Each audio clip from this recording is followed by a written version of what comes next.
podcasting. What up? What up? See, we don't need AI Arnold Schwarzenegger. Yeah, we do. No, I do. What's the art? Never mind. Anyway, how's your week? How's things going? It's fine. Who cares? All right, shit. Ashton's in a movie. Oh my god. This is a Stop. official free advertising for whatever fucking Bradley Cooper new shit is out. Them niggas need it, honestly. They need a movie about stand-up comedy. Why? Do we need a movie about stand-up? Who gives a shit about stand-up? I hate stand-up. Maybe we need a movie. I don't know. It employed a lot of great stand-up comedians to. Here's what I say, Ashton. You will, after this, you're gonna find the exact timestamp of 5, 6, 7 seconds you're in the movie, and we will post that. And I will urge all of our listeners to boycott the movie. Don't watch a movie about stand-up. Be better than that. But just watch the 5 seconds that you're in it, and don't watch any of the rest. Just watch the trailer then, because that's my entire. All right. Just watch the trailer. Watch the first trailer they put out, but not the extended trailer, the short trailer. Too far. I agree. They could have put me in a lot bigger role. I just watched my role get whittled down bit by bit. But I was like, damn, nigga. And you're like, what are the producers thinking? Hello. Does Bradley Cooper not care about his product? No. First off, go see Is This Thing On? Don't listen to this nigga. Go support. Listen, we got 3 movies left until it's all just AI fucking SpongeBob and dude, AI. You're telling me you don't love the AI SpongeBob raps? Fucking do not. That is, I would rather watch that than a Bradley Cooper movie. No offense to Ashton. I'm destroying the fucking set. That's how angry. Yeah, I touched a nerve. No, listen. You're getting controlled by these thinking machines, brother. Get out of here. Babylon things. No, go. I know you would hate the movie for real because I read the plot and, it's just unrealistic. It's an unrealistic stand-up movie. I'll tell you that. He's like, first night at the cellar where all the comics are like, new here? Sign up. At the comedy how much fucking stand-up do people fucking need at this point? They're constantly being fed half-baked crowd work bullshit that's so big. So they're like, I need more. I need stand-ups to do podcasts and have more of them talking when they're not on stage. Now I need a fucking movie about this shit. I think you should, instead of doing stand-up, you should just go on stage and do this. Anti-stand-up. That'll be the. You could argue I was doing that for a decade. That pretty much was my stand-up career. Sounds like someone's mad he wasn't in the movie. Sounds like we know fucking Joffrey's letterboxed. Go see the movie, goddammit. I haven't seen the movie. Go see the timestamps that we decree. People have been coming up to me. They're like, I heard your voice. No, this is how they do it. I saw you in the movie, and I'm always like, I was in it. I heard your voice. Damn. It was like that. But it was good. Your cadence? Oh my God, dude. You crushed it. Listen. You know what? It's the same. Honestly, my best performance yet. Clifford. Yeah. I don't know. I haven't listened to it yet, but to me it sounds like it's no Clifford the Big Red Dog. I'm being honest. It's hard to beat. Clifford the Big Red Dog, I had so much aura on set, I changed the lines. They were like, they gave me some weak-ass line where I'm like, no, you better be home by 5 a.m. or whatever bullshit. What? A weak-ass line like that? Dude, that line sucks. What did you say?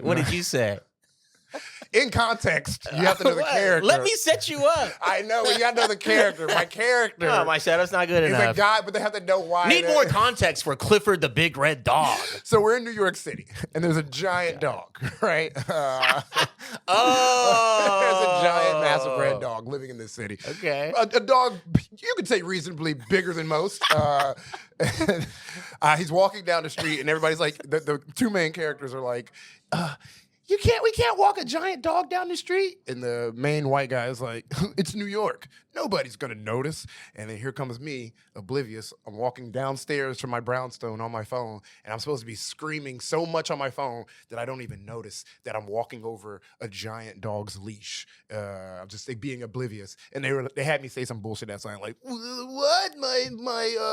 My turtle's dead. What? Like some nonsense. And then, but the idea is that it's showing that New Yorkers are oblivious and self-centered. Yeah. Funny joke. So during rehearsal, you do it 12 times, you just start saying random shit. So I was just saying like, Paul Bunyan was the eco-terrorist. I don't remember what the fuck I was saying. I was saying random ass shit. And then one of them was, I don't care how many petunias, damn it, what was the line?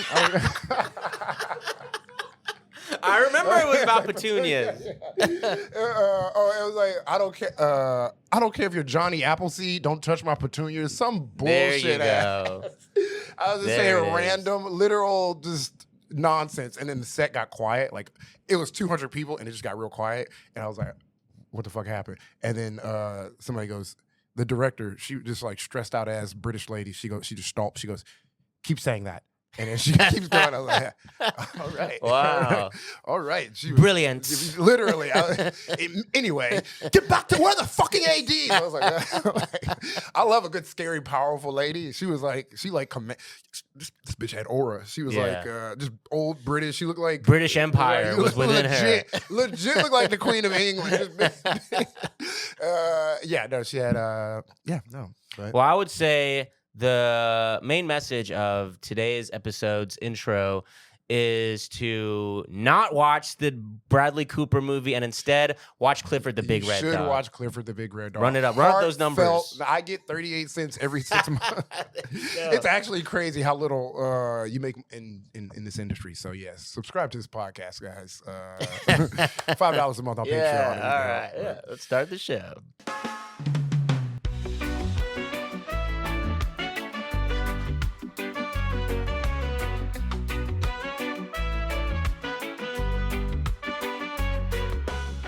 Welcome to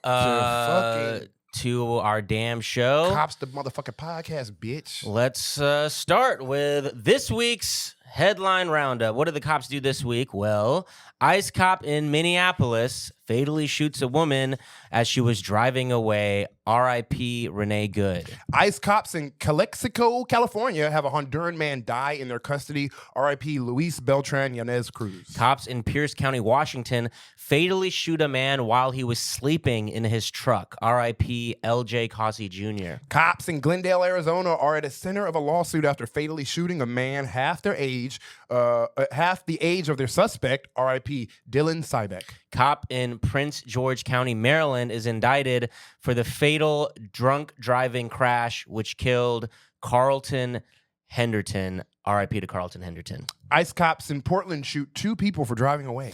Cop in Gwinnett County, Georgia, arrested for child molestation. Cop in D.C. convicted for sex trafficking minors. Cop in Newton County, North Carolina, is arrested after sneaking into a child's room and taking pictures of her while she was asleep. Horrifying. Cop in Oswego, New York, is arrested for using the police database to pursue women and continually paying a drug-addicted woman for sex. Cop in Appleton, Wisconsin, is arrested for using Flock license plate reader cameras to track his ex-girlfriend. Cop in Gloucester, Massachusetts, is arrested for possession of child sex abuse material. Cop in Houston is arrested after brutally assaulting 3 nurses after he checked himself into the hospital. Cop in Memphis is charged with DUI after drinking and driving and hitting a teenager. Cop in Broward County, Florida, is arrested for domestic violence. Cop in Kenosha, Wisconsin, kill a dog. Cops in Colorado Springs kill a dog. Listen, I wasn't laughing at the horrible nature of these crimes. That's good. I was more just laughing at how ridiculous they're just dark as fuck, and it just keeps getting darker and darker. Like this is some silly shit.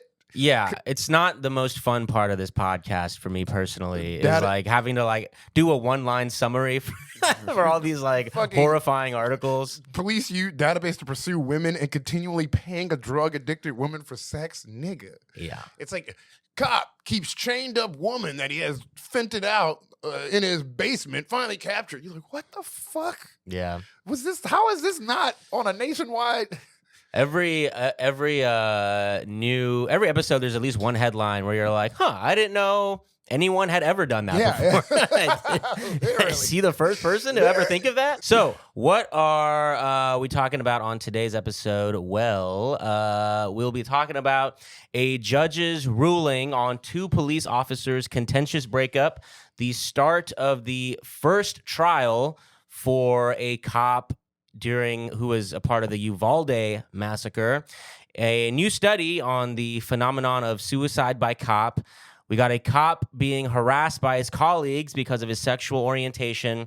And, of course, we'll be talking about the tragic killing of Renee Good by ICE agents in Minneapolis. And on our Patreon, give me $5. We're going to be discussing more absurd cop-on-cop harassment along with the Minneapolis hotel workers who were able to ban ICE from staying at their hotel until corporate stepped in. Fuck you, Hilton. But that's the Patreon.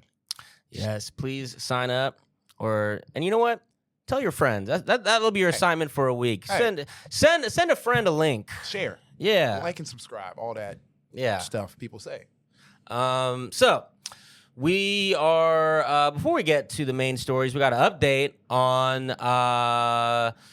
if you remember, which I'm sure everyone does, it was a major story, the death of, I believe it was Rodney Hinton, teenager in Cincinnati, Ohio, which was then followed by Rodney Hinton, the father, killing a deputy for the police in Cincinnati. So now, obviously, he is arrested and is facing trial.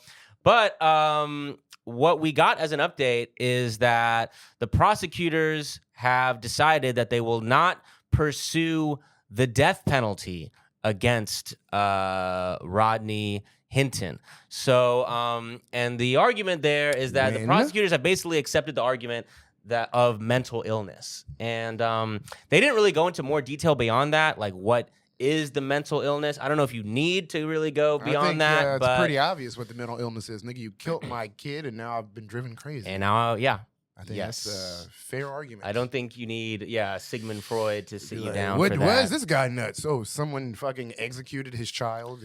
Yes, and it happened, if y'all remember, it was like right after he saw the body cam footage. So it was right after he saw it with his eyes for the first time, and then he left. And then his people were concerned about him. They were like, we need to go get him. He just left without saying anything. And so, the prosecution has accepted that they will not be going for the death penalty, but they will be pursuing a lifetime prison sentence. Well, good luck to him, fucked up ass story. Yeah. And totally get it. That's acting out the feelings that you immediately have. We're like, okay, I have to get my own justice because I'm not about to get the justice system. The justice system's not going to give me justice. The justice system is what fucking caused my trauma. So yeah, I'm not saying go kill cops or shoot cops, but damn, I understand this guy's emotions. Yeah. That makes sense. Yeah. So we will start today with another major story. We will be talking about Renee Good, the Minneapolis protester who was killed by ICE. She was clearly, I would say, a lot of people would say, attempting to drive away. Yeah. She was, the entire time she was in the car, was trying to drive away. And then when a ICE agent went in front of the car, she turned the steering wheel to drive away, and he shot at her at an angle, which is another part of it. Yeah. He literally stuck his he literally stuck his hand out and shot while he was on the side of the car, turning the corner of the car. He aims it at her, showing he has terrible tactical escalation skills for one. The guy just escalated for no reason whatsoever other than get back. This is what he wasn't gonna. Yeah. He wasn't going to stop her. I don't understand why he shot other than okay. Oh, she's targeting me. To me, it was a clear case of us seeing into the mind of a cop's eyes when they can feel oh, this is a justified reason I can kill somebody right now. Yeah. And he just took that shot, even though everybody else watching oh, it's whenever it's a bad metaphor. I don't know if it's a good metaphor, but he just took it. Just felt I could see him taking out his aggression on her. This was an opportunity to kill, and he just took it. Yeah, I mean, as bad as the culture of policing in America, like local law enforcement culture is generally in America, the culture behind ICE seems significantly worse. Yeah. And we've talked at length the last year about ICE's like broad net they're throwing for recruitment tactics, attracting people with a big bonus, lowering their requirements. And the guy, the people in charge like are publicly, we're talking about Trump, we're talking about Kristi Noem, Pam Bondi, like their language is like, yeah, do whatever you want. No, like, they cut the training down from 13 weeks to 6 weeks because people were failing. People were failing open book tests at ICE. And they still were passing them. They got rid of the weight requirements. They cut the age in half. So it's like the Kristi Noem coming out and being like, our officer followed the officer followed their training. It's like, well, these officers aren't trained. Yeah. These ICE agents aren't fucking trained at all. They could follow them, but they're not. They barely passed the training that's in place. And your training that is in place is a fucking kiddie obstacle course damn near. They're failing open book test. That should let you know they're just, if all we're looking for is, do you have a violent kick in you? Then come on, we're going to give you a weapon. We're going to deputize you to come and fucking round up foreigners. And if you can't match these low standards to be an ICE agent, maybe you could be an ICE bounty hunter. Maybe you could work in a part of our team that has even less oversight, that we have even less responsibility over. So, because again, they got quotas, 3,000. They're trying to get rid of 3,000 people a day. Yeah, you're gonna need a lot of fucking people. You're gonna need more people that you could find that are going to be competent. You are going to deputize like just regular Americans at that point to get rid of 3,000 people. That means we all have to be, for that to happen, we all have to be complicit. And what's happening is the opposite. They're like, the more ICE agents form, the more we see these protests. We see fucking upset Minnesotan, well-to-do white women putting their cars in fucking front of like ICE agents, them being like, this is a fucking outrage. The more the ICE agents come, the more the public will be out showing demonstrations. And that's like the friction. They're like, I don't know why they think like, at some point, this is how you know we live in a truly authoritarian, it's very authoritarian when the public is making outcries like, we don't want this. We're protesting, get out of the city. The mayors are like, get out of the city. And the president is like, nah, I'm going to fucking, the president is clearly pushing these like race soldiers into these cities just to, as a show of force, not just for the ICE, but also as intimidation tactics to any like left liberally city, and or to any like liberal-minded, leftist-minded person. It's like they're trying to own the libs with ICE, and now people are dying. Yeah. To get into like the legal side of this, there is a couple issues here. One is the sort of state versus federal, right? So the U.S. Attorney's Office has, from my understanding, basically separated the state from this investigation. So the state has its own like Bureau of Investigation, and apparently normally they would be working with the federal government to assist each other in these investigations. And the U.S. Attorney's Office has announced we are not going to be working with the state functions of Minneapolis because, as what you were saying, it becomes a partisan thing. Like Governor Tim Walz, the mayor, Minneapolis, and then the Minneapolis Democratic political machine that is in charge of Minnesota. They are at odds with the Trump administration. So off top, they said, we are cutting y'all off from the investigation. So that is obviously a blow to the legal fight because now it will be the federal government, Yeah, the feds in charge of this investigation. And we've already seen immediately the insane words being spoken by Trump and Rubio and all of them about how far they're willing to go to provide cover for this federal agent. Also, when they're calling just like basic, regular literal citizen, just like a literal working class lady, fucking terrorist. She's just like basically they're like one word away. They're like one day away from calling Renee Good a narco terrorist dictator. Fucking, they just ramp up the language towards their fellow citizens so they can justify whatever bullshit they're about to like impose on us. Like, it's fucking nuts. I've been arguing with fucking Facebook. You gotta stop, bro. You gotta stop. No, that shit is getting my engagement up. I gotta keep going, nigga. Are you crazy? That's not shit, how you want engagement, I've been fighting these niggas just up, drinking coffee at 2 a.m. Shut your fat ass up, nigga.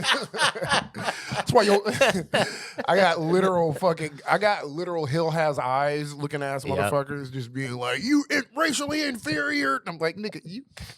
One of your eyes is. First of all, take off your Oakleys so we can see your eyes. That's the funniest part. Oh my God, I'm about to call this nigga out too. There's this nigga AD in Houston. This nigga, oh my God, this nigga sucks so much, but it's so funny because it's all these like racist white people who are just constantly coming at me, and then there's just one black Republican nigga who's like, yeah. I'm like, I didn't know that about AD. I like AD. Oh my God, he's so Republican. It's been a long time since I've been back home. It's like, the Venezuelans deserve their oil. I'm like, AD, what the fuck are you talking about? Anyway, it'd be him and 1,000 Fred Durst looking motherfuckers just being like, go back to your country. I'm like, nigga, I'm from here. I just want to say, like, the thing that doesn't make fucking sense is them being like, them saying he was gonna run over, or she was running him over, which was just not. We've seen, it's very obvious that's not the case, but it doesn't look good because, again, from my understanding, what this case will eventually boil down to is that the law enforcement is protected from basically anything as long as they can argue they reasonably felt that their life was under threat. Mm-hmm. So I think it'll boil down to that. And we've seen, especially with these driving away things, that cops are constantly killing us for trying to drive away out of the situation and getting away with it.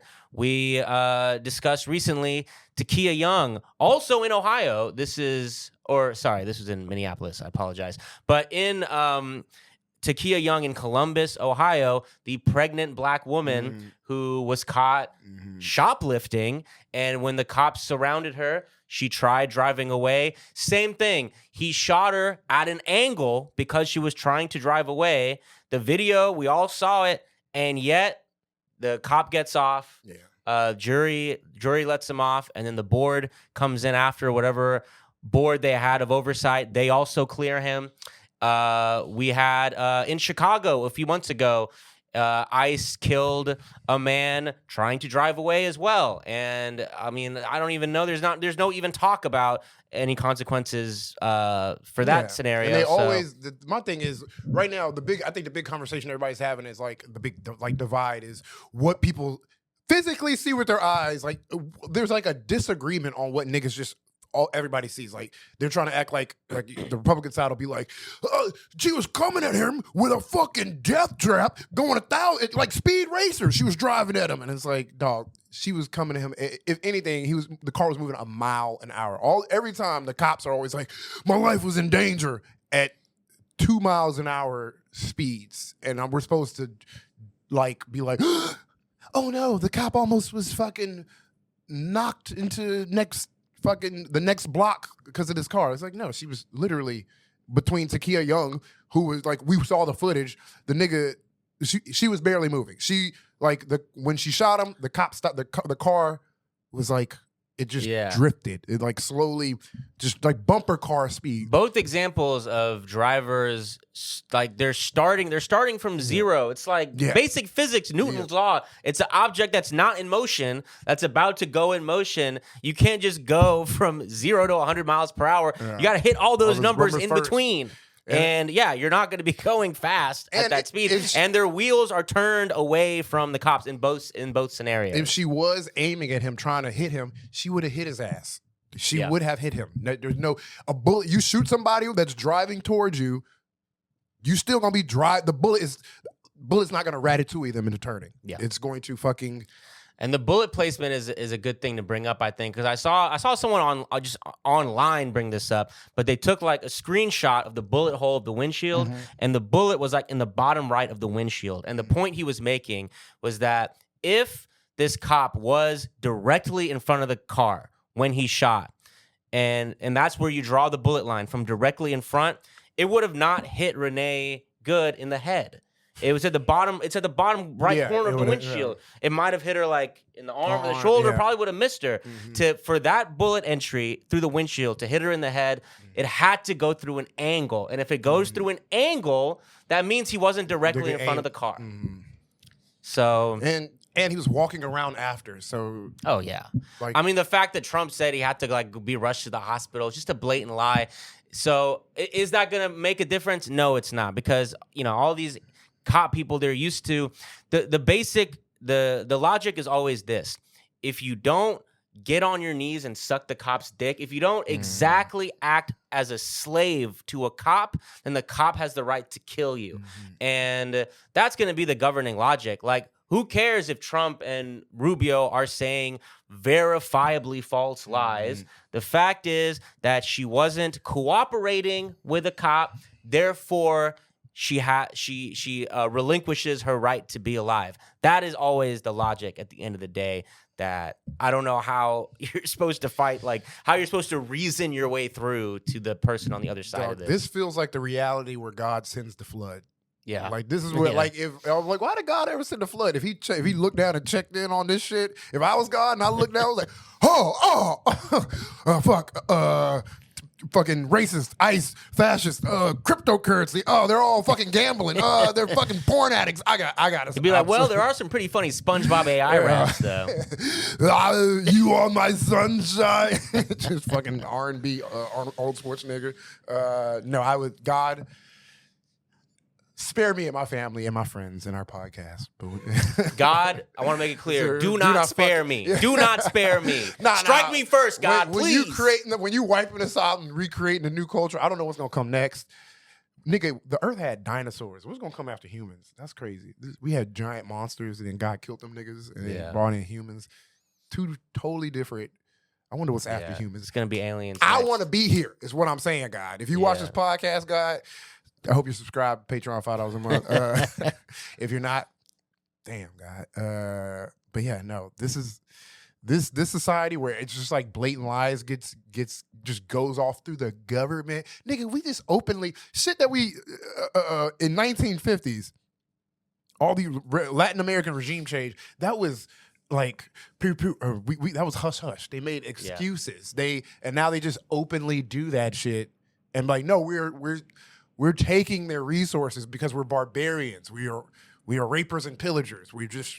That's what the world order. That it always gets me when like the people in charge are like, the world order is power and whoever holds the biggest gun. It's like, oh, we've literally have broken down back to like Raider clan style society. I think it's always been this way. I think the U.S. was good at being slick, and I think that's ultimately what the liberal establishment wants. They want some sort of plausible excuse that allows us to like maintain like an illusion of having integrity or have some sort of like, we were there to liberate the Libyan people or the Iraqi people.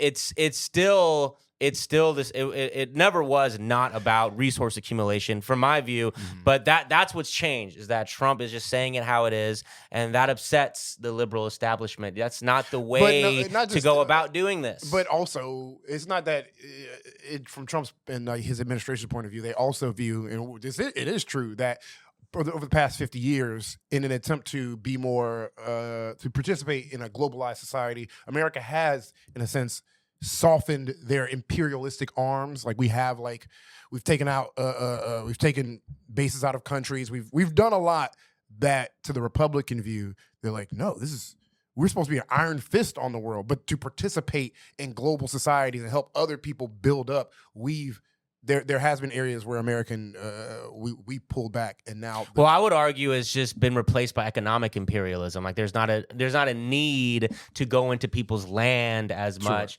when you have tools like, free trade agreements, or you could just send in like the CIA to help you do a little coup. Like we have more things in our Batman tool belt available to accumulate resources rather than we are marching into your villages right now. That just reminded me of the other part that pisses me off about the Venezuela part. CIA like regime change coup shit. And that was like the fun shit you learned. Like they didn't teach you that part in history because you had to learn that on your own. You're like, oh shit, oh fuck, a little spicy history. Yeah. Okay, now that shit is open. You're like, wait, could this YouTube video essay be correct? No way. I gotta look into it. Well, the CIA admitted this. Yeah, exactly. Like back then, if I like. Why do they admit it? That always blows my mind. They always admit it like years later. We can't do shit. We did do that actually. Y'all were right. It's the same way street niggas after a statute of limitations be like, I killed that nigga. Yeah. I did that shit. Yeah. CIA is the young thugs of the government. Put it in the track. We did that shit. What is that? What is the meme with the fucking Tekashi Kai? Did that shit. Did that shit. Stole that shit. All right, let's move on. Look, R.I.P. to Renee Good. This will keep unfolding. We'll keep talking about it. So let's do a little palate cleanser. I'll be reading here from Reason Magazine. Libertarians over there, but they hate the cops as well. So we're always here to build bridges. So if you're libertarian and you hate probably everything about my politics, here is something we can agree on. Well, they would love the part where they hear him like, oh, cop arrested for child sex abuse material. What did he do? What did he do wrong? Oh my God, all this red tape in this country just to watch a video. Okay. Reason, all they did, I gotta give them props for this. This is kind of hilarious. All they did is take a judge's like written ruling that happened like last week about these two cops who are in a relationship, and just word for word supplied it. Just gave us an excerpt of it. So plagiarism. No, I mean they didn't say they wrote this. They were like, here's what a judge wrote. Go ahead and read it. And so they should I read the headline or not, Ashley? Or personally, I think the headline does not. We should say, is it like a spoiler alert? Like we shouldn't do it? Yeah, don't read it. All right, won't do it. I agree. Okay.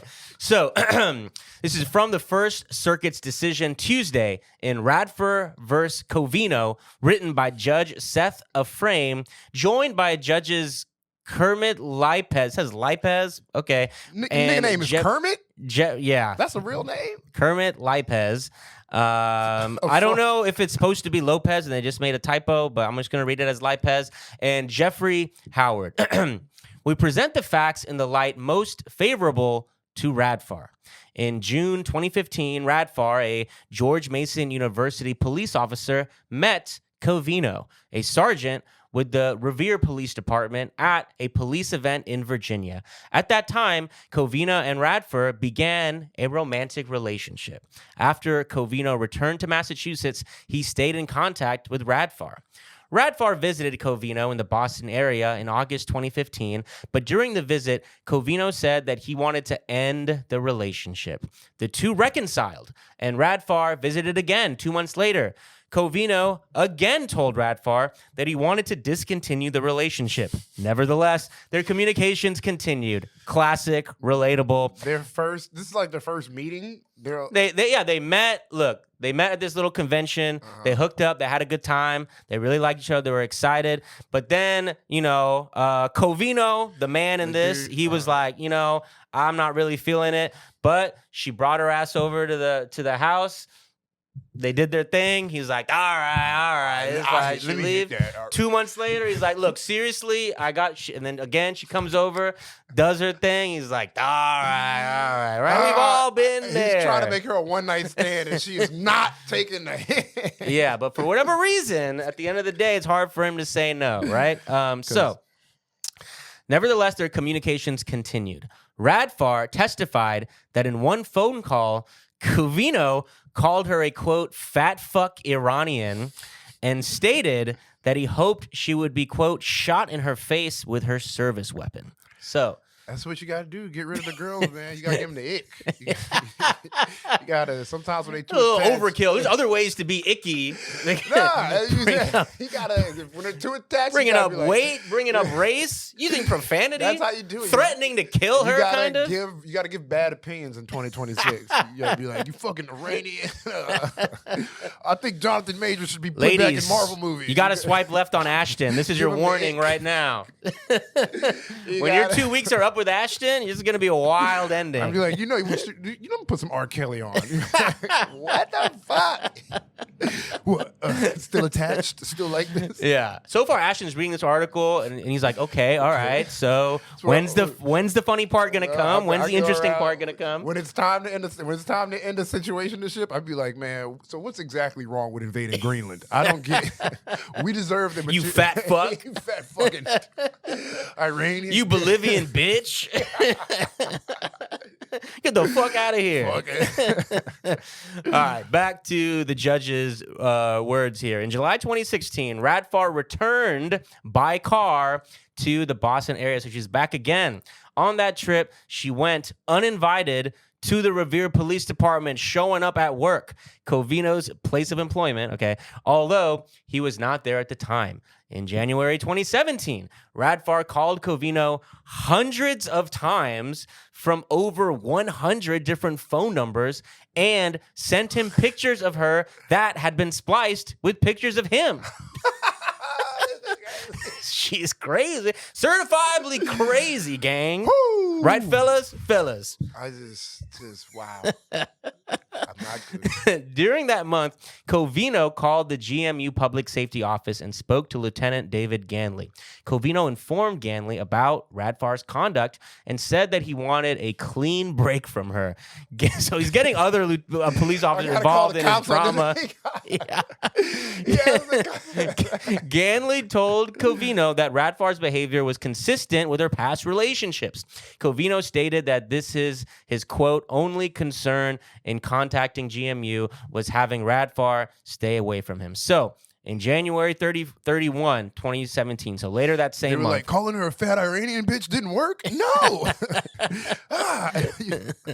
Following a hearing, Covino obtained an ex parte abuse prevention order against Radfar in Lynn District Court. In his supporting affidavit, Covino declared Radfar had, quote, repeatedly attempted to contact him by any means necessary, including telephone, text, written letters, social media, driving from Virginia to Massachusetts, and showing up in his neighborhood or at his place of work. This is true love. Has this lady solved a single crime in this time? But she is using all the investigative powers she has.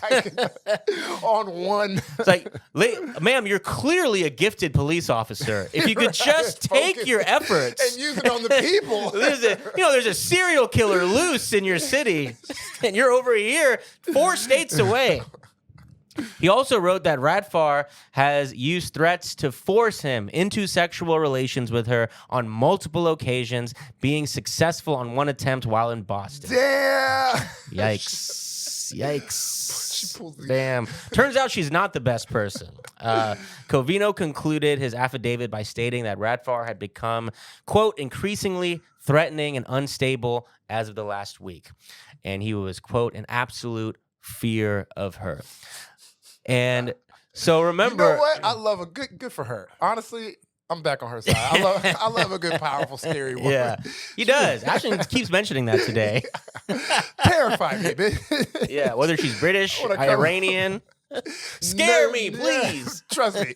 You leave hundreds of pictures of you photoshopped of me and you together in my house. Oh, bitch. fucking horrified. Yeah. Ashton will appreciate that you used Adobe Photoshop and not AI. Hey, I will. I honestly, that is what probably would hit me first. Yeah. So the same day that Covino obtained the abuse prevention order, GMU police officers and Loudoun County Sheriff's deputies served the order on Radfar, seized her firearms, placed her on leave from her job, and notified her of the ongoing investigation. On February 15th, 2017, both Covino and Radfar attended a hearing in Lynn District Court, during which Covino did not contest the dismissal of the restraining order.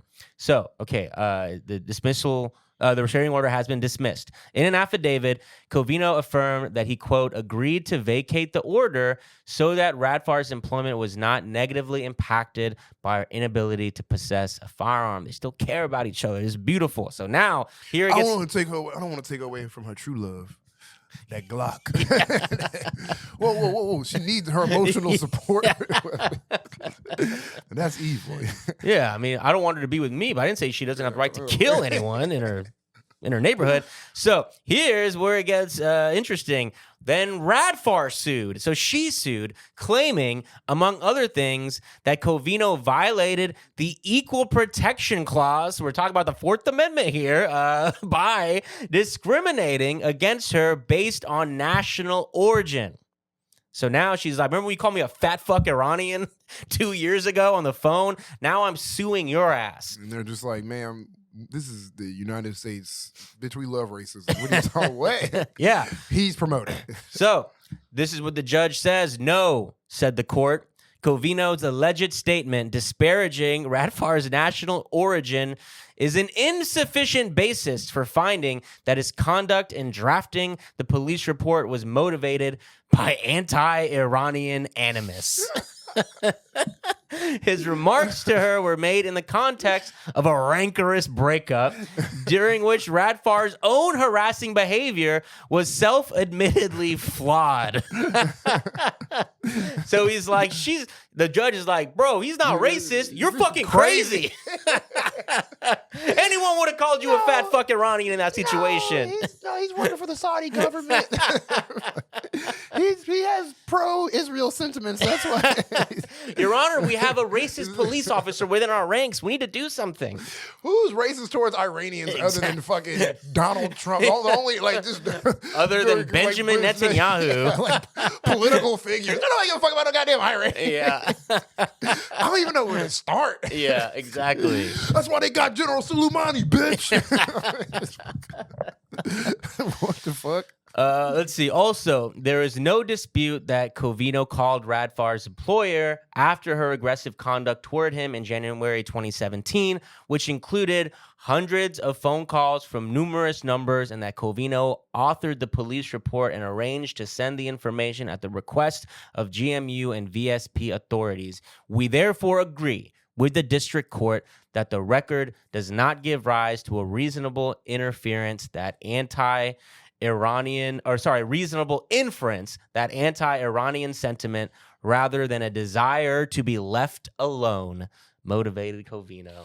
Told you. Yeah, he was just trying to, even the judge agrees. He was just trying to get you away from him by saying, he was clearly using the Ashton Womack method of a permanent breakup. Cited here. Let me show you how to give a bitch an ick. She won't leave you alone. You say these 12 things. I promise you.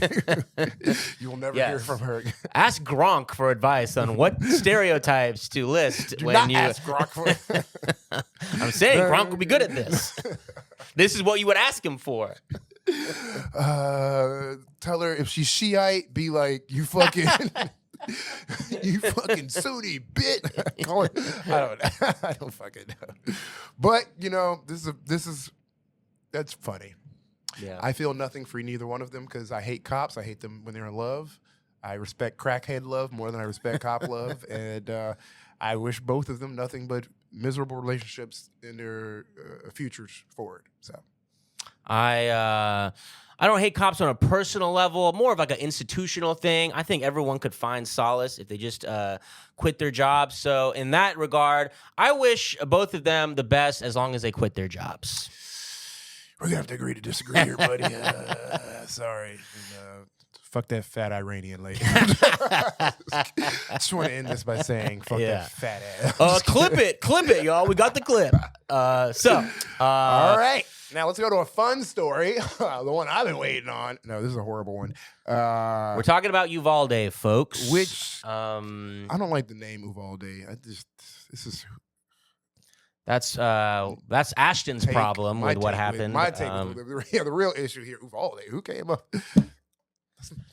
We got the first of the cops involved at Uvalde. I mean, maybe involved is not even the right word to use here, but the trial is starting for one of these officers. So we're going to Corpus Christi. Via San Antonio Express News. Prosecutors skewer former Uvalde school cops' response to mass shooting. Former Uvalde School District police officer Adrian Gonzalez remained outside Robb Elementary School for nearly 4 minutes after he arrived to investigate a gunman who stormed the campus, a Texas prosecutor told a jury Tuesday. The armed intruder went into the school building through an unlocked door and fired 60 rounds into students and teachers hiding inside 2 classrooms as Gonzalez, a 10-year police veteran, stayed outside, prosecutors allege. 19 children and 2 teachers were killed. Other children suffered life-changing injuries. Gonzalez, 52, waited until after the damage is done, prosecutors Bill Turner said during opening statements. He went into the school only after other police officers arrived and entered the building, Turner said. Gonzalez, who no longer works for the Uvalde School District, is standing trial on 29 counts of abandoning or endangering a child for how he responded to the emergency. He pleaded not guilty Tuesday. We asked ourselves, was this his first day on the job? Was he a rookie? Turner said to the jury, he had thousands of hours of training. When you hear gunshots, you go to the gunfire. Gonzalez's defense attorney countered that he did the best he could with information given to him at the time while responding to a rapidly developing and chaotic situation.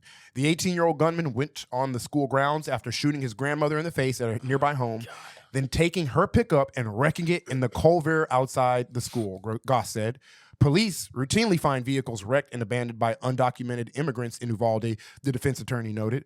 Nice. They're going to blame migrants on that's their defense? You got to understand, trans swimmers are, because the car had he, her pronouns and they were kind of thrown off by the... We thought we had a Muslim ban in place, and for some reason they must have gotten through. Always it's all the right-wing argument, always. They'll be trying to make a point and then bam, they just... I have never seen a more desperate legal argument. Truly, bringing in undocumented migrants into this. No reason. And then undocumented, it was just like they're trying to hit the judge with all the buzzwords to throw them all. Like you hit a Republican with enough buzzwords, you do lose them. You just like, wait, I forgot what we were talking about. They are teaching our kids. They are drag queen story hour. Yeah, you're right. You're right. Free this man. Just say enough fucking right-wing shit. But police routinely find vehicles wrecked and abandoned by undocumented immigrants in Uvalde, the defense attorney noted. So the sight of a wrecked pickup left unattended outside the school caused confusion and did not immediately indicate an unfolding mass shooting. This nigga saw a wrecked car outside the school and kept it going. The cop, the school SR, the guy who just got a call to come to the school, saw a wrecked car outside of that school and was like, no, none seems right to me. And kept walking to where he was hearing gunshots. And then I'll keep reading. Gonzalez, who normally worked at Uvalde High School, was not assigned to the call, but voluntarily responded and was the first officer to reach Robb Elementary. This is the first cop at Uvalde. He was met again, like you said, there was a call. So I'm imagining the call is like someone is fucking shooting. I don't get here when you want. I don't know. I can't really tell. I hear it sounds like gunshots. Could be popcorn. It's probably an undocumented migrant leaving his car outside. Yeah, obviously. So he was met by a teacher who reported what direction the intruder traveled after arriving at the campus. But the teacher gave incorrect information, and Gonzalez was never able to confront the gunman, Goss said. Other officers. So that's the defense's argument. Yeah, the teacher gave wrong info. Other officers who arrived at the school saw the shooter. One officer, armed with a rifle, asked for permission to shoot him, but the gunman ducked inside the school before anyone could take action. Goss said when the gunman started shooting, Gonzalez assumed he was being fired upon and took cover behind the cars. Oh, my God. So the guy is shooting. I mean, I hate to say it, but yeah, literally fucking shooting up children inside the school. And the defense is trying to say the cop heard the gunshots from outside the school, so he just ducked for his own cover. I don't. That's Kids are being killed inside. Each gunshot you hear, that's what it signifies. And we're supposed to believe that he's cowering for his own life outside the school. It's mind blowing. It's like even to this day, however long Uvalde was. He's in the parking lot cowering behind a car while there's a gunman in a school massacring the kids. I would respect him more if he was like, nigga, I was scared. Yeah. That's my defense. I was scared. That's my defense, Your Honor. Like, that makes more sense. Him trying to that's what angers people more, trying to justify it. Like, well, when I heard the gunshots, it was because I thought he was being fired upon. Who the fuck did he think like they were fighting the Terminator? Like all them gunshots he was letting off. But when the gunman started, Gonzalez assumed he was being fired upon and took cover behind the cars in the parking lot. This is not a man who does nothing. It's a man that is confused, Goss said. Adrian Gonzalez did not fail to act. He was right in the line of fire, and he was willing to be there behind the car. Yeah. Protecting his life. The shooter was killed by other law enforcement officials 77 minutes after his massacre began. That's the first cop on trial. And who arrived at the school. Which only 2 cops are facing charges. Jesus. There was literally 400 cops that showed up. 400 cops, 77 minutes, and 2 of them are facing charges. That's so crazy. This guy and the chief, Peter Arredondo, I believe is how you say his name. Was the chief the one who just told nobody to stay back? Yeah, that was a part of it. It gets. We'll do a deeper dive into all like the that people have studied this a lot now, and they put together the minute by minute thing. We could do a breakdown of that. But yes, that was a part of it. Was he was telling people to stand back? Damn, dude, for a moment. Crazy. And this is what I would have done, but I'm not a cop. Well, I would have never done that. Yeah, I like what you said. Like that, the better argument would be like, I didn't go in because I was scared. Guns are scary. Have y'all noticed we have a gun problem in this country? Right? Who's with me? Everyone's like, boo. Yeah, it's like I get why you didn't go in, but you also signed up for. It's like they have that like nut where it's like, yeah, I'm about to go in, I'm about to be a badass. Like that Punisher tattoo. They gotta take that Punisher tattoo off. If none of the Uvalde cops can have like the badass Punisher tattoos, none of that like machismo shit, because it's like you're scary too. What are you doing at a certain point? And there's 400 of y'all. I mean, like, what are you even doing out there? You're just hanging out at that point. Playing Candy Crush. A lot of them were. Yeah. A lot of them were on their phones just fucking tweeting and shit. Like, damn, y'all see this shit at Uvalde? Crazy. They're hanging out just like, so we're probably going to be in the news for this, huh? Probably pretty bad. Is my clock wrong? It says we've been out here for 77. We ain't been out here that long. No, we have been out here for 77 minutes. And so, like, I mean, yeah, each, it said, like, what was the number? I believe it was 23. Whatever, he's 20-something counts that he's facing. It's for each child that is killed. He's facing a charge of child endangerment for each child that was killed. And this seems like, obviously, like, open and shut case, but it's very hard to say what will happen because, again, cops generally cannot be criminally, like, charged for not doing anything. Mm-hmm. That's a thing that has gone through the Supreme Court multiple times, that they are not constitutionally obligated to protect any one of us as an individual. The cop didn't break any law by standing there and not doing anything. He did, like, on a every human part of us tells us that like I'm this scared. person, like how could you do this? You did this to like we have these dead children, and you're a fucking cop with a gun. But we can go back to the Parkland shooting in Florida. None of those cops got convicted of a crime. They all got off. That's because we live also in a culture where everybody's like, I can never be. Oh my God, cops have such a hard job. It's like they give them so much leeway to just be so fuck up, big fuck up. So it was scary. It's like, well, if you signed up for this job, nigga, that's you who signed up for the job. That's you. You said you could do this shit. We're supposed to do Marines when they go and have to fucking, I don't know, raid a Yemenis fucking village. Do they get a chance to be like, I was scared, so I didn't go? Like, is that a thing? How come cops are allowed to be pussy and we're okay with it, but when we're conducting military operations, I just no, it's a great point. And like with the whole like, oh, they have a scary job, but it's like, is it that scary if you don't have to do it? Yeah. Like they literally don't have to do that job, and that's totally fine. Even if multiple children are being killed, we'll see what are the results of this. But to me, it's already a failure if only 2 out of the 400 cops are even facing any charges in the first place. But like I just mentioned, it's not illegal for a cop to just stand there and do nothing. That's not a crime. I mean, obviously, it's grounds to be fired. I hope at least that. But it's not technically a crime. So that's why, like, this child endangerment, like, I don't know how it exactly works, but I'm hoping, like, this is a charge that might be able to stick somehow. Yeah, no, it should be murder. Child endangerment. These cops shouldn't have child. I don't know. Child endangerment is too light of a charge. Like, child endangerment is like some shit my mama would do.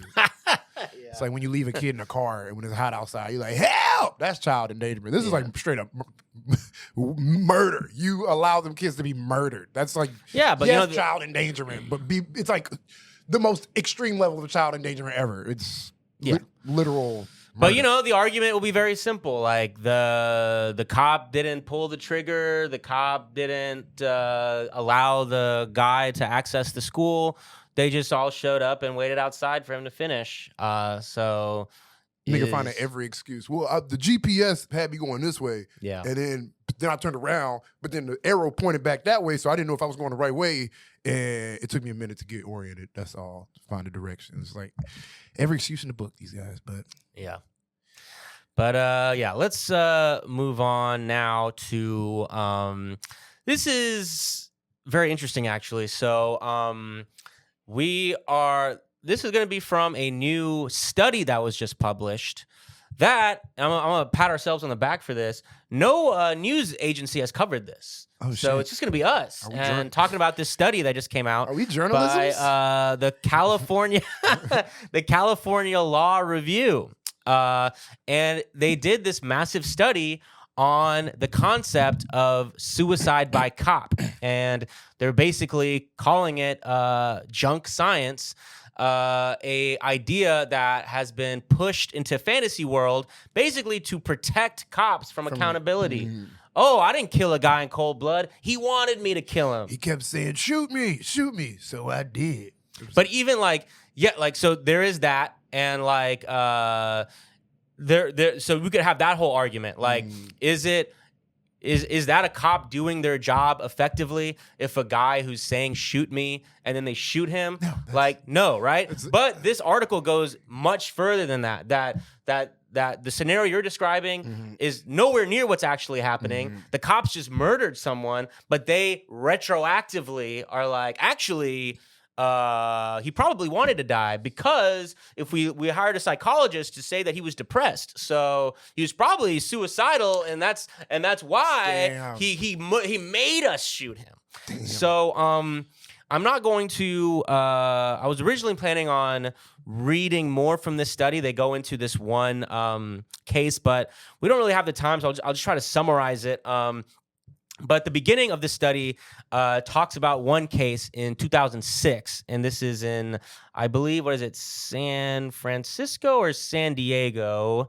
San Francisco. And So, long story short, there were some young friends who were at their friend's apartment. The friend wasn't there. So, it was these young, they describe mixed race descent, so black or brown young men who are in their friend's apartment. And what they're doing is they're doing their friend a favor. They're helping him clean his apartment so he can get the security deposit back. That's what they were doing. But neighbor, probably racist neighbor, sees some black, brown young men in this apartment, don't recognize the actual person who's supposed to be there. So they call the cops.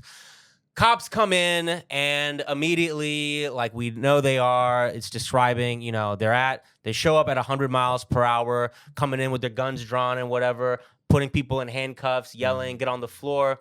So this kid, Asa Sullivan, he runs up into the attic.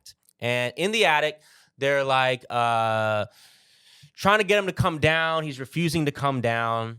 And then they say a couple things. One, they say he's holding a thing that looks like a gun. Obviously, it was not a gun.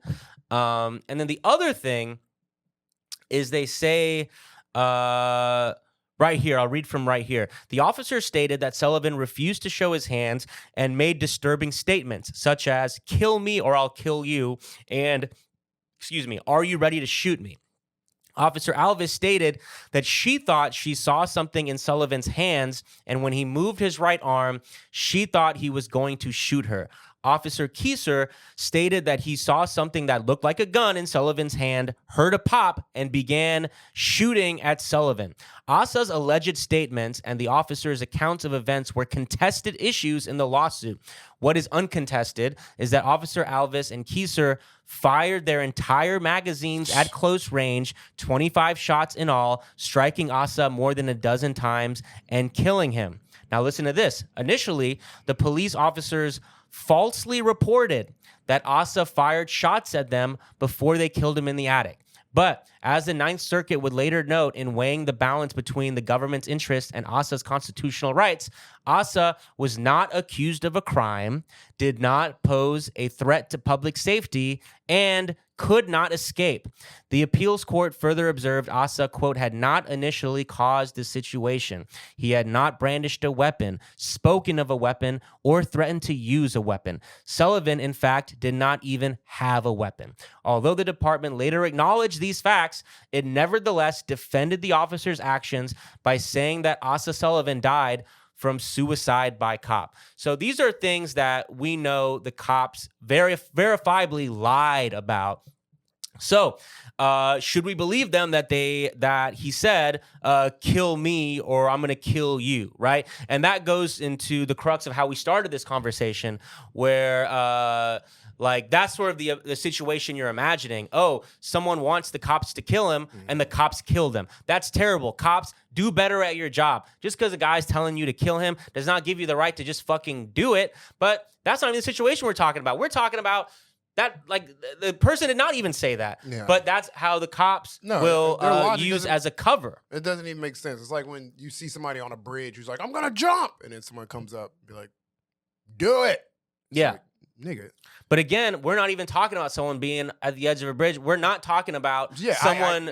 But I'm saying, like, we're not talking about someone saying, kill me to the cops. Mm-hmm. We're talking about the cops killing someone and then saying he wanted to die. Because it gets more absurd. So, when it goes into, like, how it is used in court, the study talks about how they will basically, like, bring in these, like, psychologists to do, like, a post-mortem psychological analysis on this person who was killed by the cops. And through that, they, like, make an argument that, look, this guy was probably suicidal. How the fuck this guy was probably depressed. And then that is somehow supposed to, now we're supposed to put this into the situation as if the cops are, like, we're supposed to pretend the cops at the time know that he's diagnosed with depression. No, they don't. Like, what is it?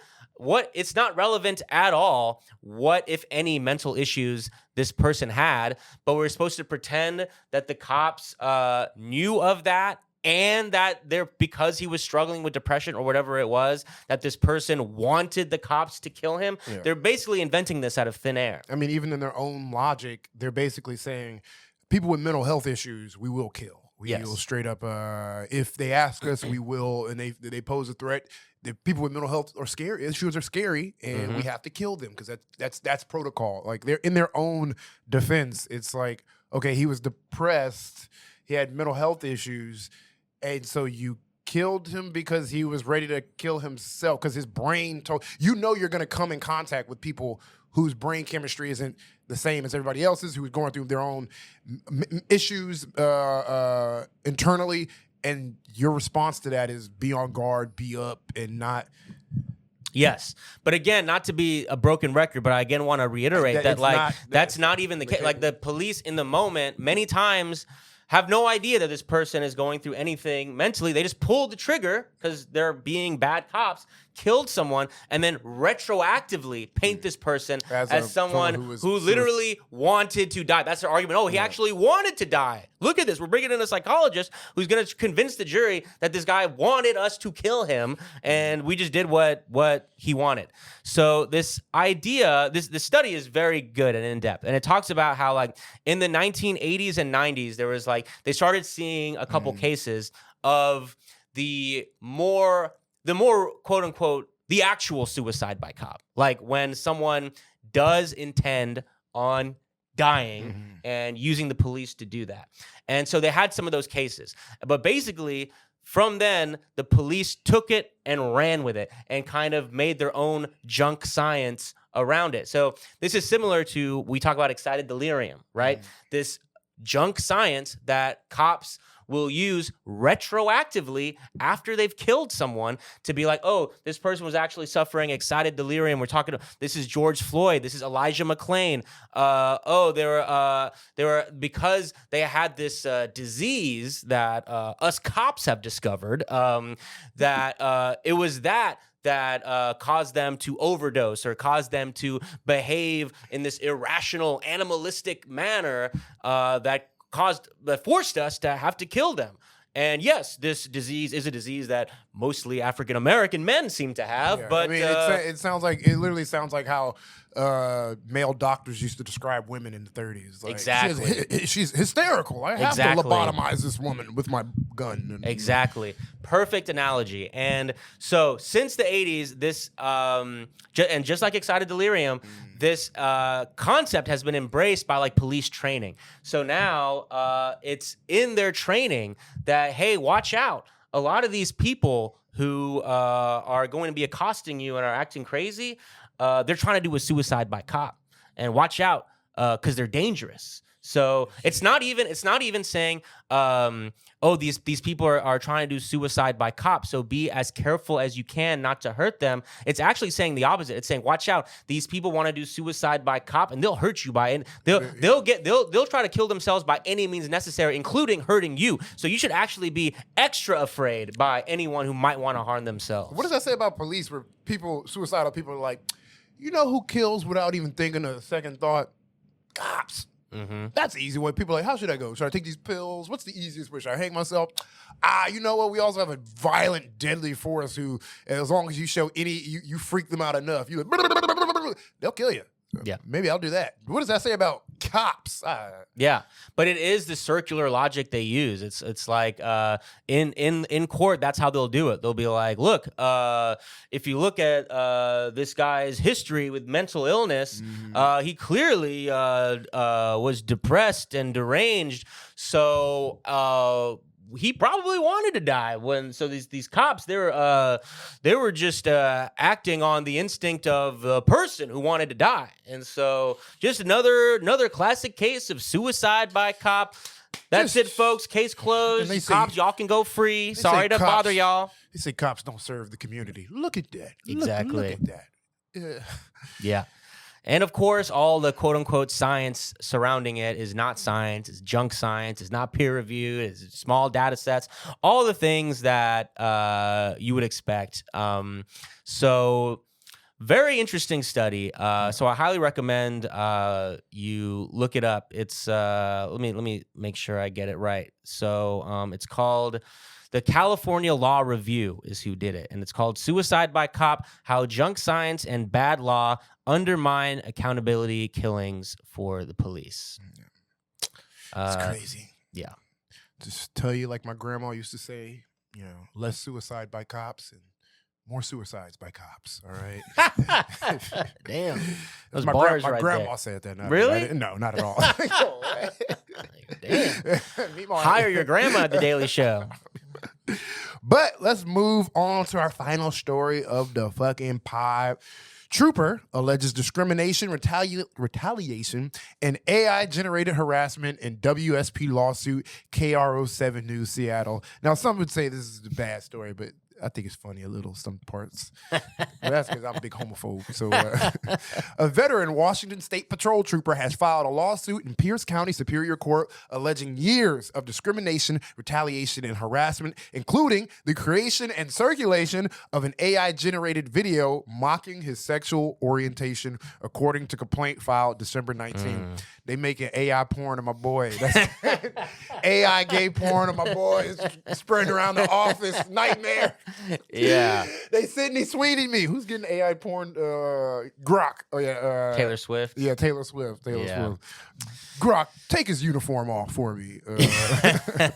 Yeah. Not an ideal, not a very hospitable work environment for the LGBT community, I would say. It's so cool that like they get to live in that like juvenile 8th grade, like cops get to live like I think it's cool that they get to do that. No, you remember like when you were stupid and like yeah, you'd be like, I do. Oh, dude, gay. You're like when all your like your taste and culture. When we was were just, young, stupid homophobes. Yeah, when and we you were just teenagers. It's crazy that environment still exists. That shit seems. Am I detecting hints of jealousy here? I'm like, I had to read books. I had to become a better person. Yeah. Niggas got to just stay Be the happy same. about that. You're not homophobic. Don't be mad that there's people out there who get to be homophobic and you don't. That's so crazy. I'm just kidding. No, it's just I'm not jealous. I just find it fun. I thought it's like finding out someone still has a sidekick. He's like, niggas is still doing what? What homophobia is just funny to me because it's like nigga gay niggas have exist. Nigga gay niggas exist. They're like it's so. It's just like old, like it's just like that's the essence of the argument against homophobia. It's like gay people exist, just deal with it. Like that's it. That's pretty much it. It's just like this mindset is like from when we were 8 and we like the coolest thing we saw was like fucking WWE, like someone going suck it. And we were like, oh, like that mind. That was cool though. Yeah, it was. But also calling everything gay was cool too. No, but then you grow up, you evolve, you fucking read Wuthering Heights. Sure. That's what did it for you? I became a sophisticated man. Yeah. I was like, the sophisticated man we're hearing and listening to today. I just find it incredible that these people are given weapons. Yeah. I mean, look, it's a great window into the culture of police in America. So let's go back to this article. The lawsuit was filed by Colin Overend Pearson, a Pierce County resident who's worked as a trooper for about 19 years. Pearson is suing the state of Washington through the Washington State Patrol and Sergeant Joshua Griffith and Trooper Anthony Barlow. Clearly the two cops who are having the most fun. According to the complaint, Pearson alleges he has been subjected to a pattern of discriminatory and unconstitutional treatment because he's gay, creating what he describes as a hostile work environment. In December 2023, Pearson was on approved sick leave for 2 days. On December 14th, he overslept after his phone battery died overnight and did not notify his supervisor that he would miss his shift, according to the complaint. The lawsuit alleges that at about 5:13 a.m., Sergeant Griffith sent Trooper Barlow to Pearson's home, and another person staying at the home answered the door. Okay, so let's pause here. Yeah. This is insane. Yeah, so you are late for work. And your so the boss sends someone? That's crazy. What? Dog. That's crazy. Yeah. I wish Jon Stewart would. Damn, nigga. Josh Johnson's banging on your door. Open the door. Where is he? Venezuela, nigga. We need a take. We need a homophobic pun. Stat. Shit. Fuck. My gay lover. Go out the window. Well, so that's what happens. So that, first of all, insane. They send someone there. Insane. And then who answered the door? It says, the article just leaves it very factual. His another roommate. Yes, they just write another person staying at the home answered the door. So I imagine this is where the whole thing started. Yeah. Of just Yeah, it's not funny, Ashton. That's not the funny part. That's not what we're laughing at on this podcast. No, I'm not. Yes, I am. But it's funny to imagine like these homophobic cops. They're like, oh my god, we gotta alert the FBI, call the president. Oh my god, what are we gonna do? First off, gay. Yeah. Secondly, you got to clock in, man. I'm trying to get off right now. Yeah. If you exist. The complaint states Barlow entered the resident without consent, went to the lower level of the home, woke Pearson, and questioned him. Holy shit! Nigga, that is ground. I would blow your motherfucking brains off. Yeah. Are you crazy? Are you fucking? Nigga, it'd be a shootout in that bitch tonight. Are you fucking? Whoo! Me and my boyfriend jumping you. That's what's happening. Yeah. That's crazy. The Washington State Patrol. Later that same day. Later that same day, officers from the Ruston Police Department were also sent to Pearson's home to conduct an additional check. They're harassing this nigga. They're like, we need a welfare check on our boy. I think we're losing our boy over here. I don't even think I think they were like, look, if you go to his house, you're gonna see him with his gay lover. Go right now. Like he just Probably sending more cops to fucking fuck with this dude. The lawsuit describes that visit as unnecessary and humiliating. The Washington State Patrol then opened an internal investigation into the mischief. They opened all the fucked up shit cops do that they just refuse to investigate. Yeah. This is what they opened up a fucking internal investigation into. According to the complaint, the investigation lasted several months. Him missing his work shift, his phone being dead, lasted several months of taxpayer money.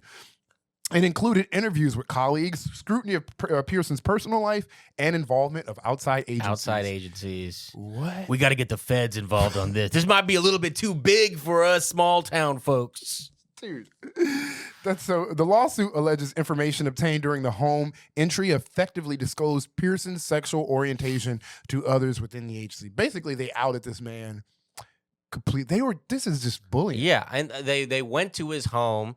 They discovered there was a man who answered the door, and then they entered the home, went downstairs, woke his ass up. Crazy! You cannot do that. Cops don't sign like you have a warrant. You can just walk in infinitely. Yeah. This cop has more of a case for this discrimination than the fat Iranian lady. Just saying, this is actual discrimination. In May 2024, Pearson received an internal report sustaining violations related to the neglect of duty and off-duty alcohol use with a recommendation of a 5-day unpaid suspension. At a predetermination hearing in August 2024, union reps objected, arguing the home entry was unlawful and that other troopers who overslept were not treated similarly. Yeah.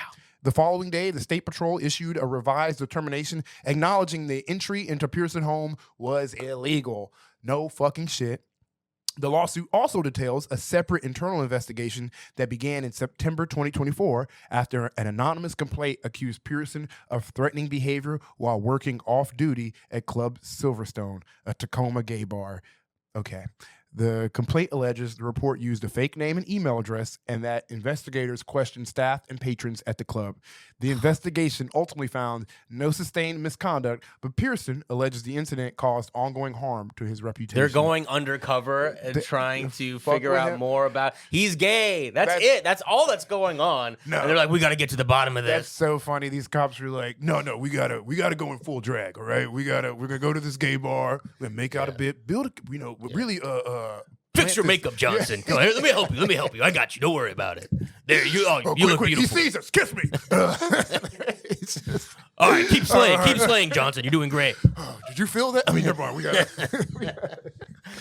It All right, let's is. continue this investigation. Isn't it so classic? Like the level you get to a level of homophobia where it is gay. No, it's an obsession.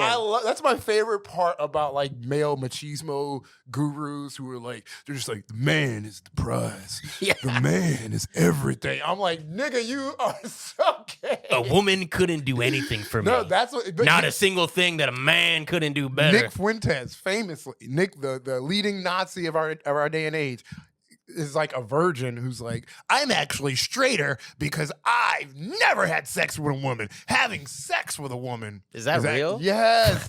He actually, I'm not exaggerating. He's like, having sex with a woman is gay when you think about it. And I'm like, bro, you gotta be trolling. I honestly love this. This is so awesome. Where they go so that's full. not to be a homophobe, that sounds pretty fucking gay. I'm like, I don't even know if it's like they go full. I think that is this a level of repression of their own true feelings. Yeah. But they have to mask it so deeply for no reason. That's the funny part. There's absolutely no reason to have to mask being gay in a society. I mean, that's the classic, the gay homophobe who's mad at gay people because they get to be themselves and he doesn't. You can do that. You can also. They're like, no, the Lord wants us to resist the temptation of the flesh. Oh my! We all would love to engage in those type of activities, and you're like, no, just some of us would. Every time I see Milo Yiannopoulos, whatever the fuck, the guy, the reformed gay guy over there. Why we got so many gay Nazis? It just goes to show that gay people are everywhere. Gay people exist. Yeah, we do, but I don't think it's the gayness that makes them Nazis. I think it's the other part of them. You can be mentally disturbed and also be gay. Yeah, I think that's what it shows there. But I do love that full circle moment of like you come on. They're all at a gay bar. Quick, act natural. Quick, finger my balls real quick. Follow my balls before anyone kicks us. The complaint further alleges that in December 2025, Washington State Patrol personally created an AI-generated video depicting Pearson and another trooper. Again, you are now. You have created this. Gay porn. You are a creator. You're creating content. At a certain You're level, adding to the lore, to the beautiful and the broad depth of this world. You've added to it. You're literally you're spending more time doing gay shit than him. You're like creating gay porn. You're going to gay bars. This is very funny.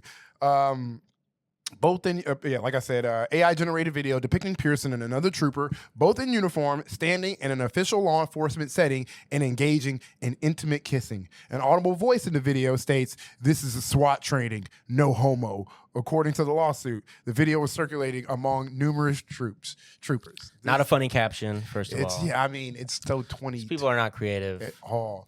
It's just these are the men and women who are our best and brightest and serving us and protecting us from each other. When no homo is the funniest thing you can think of. That's what I'm saying. Stuck at 13. These people are as stuck at 8th grade fucking pause. No homo.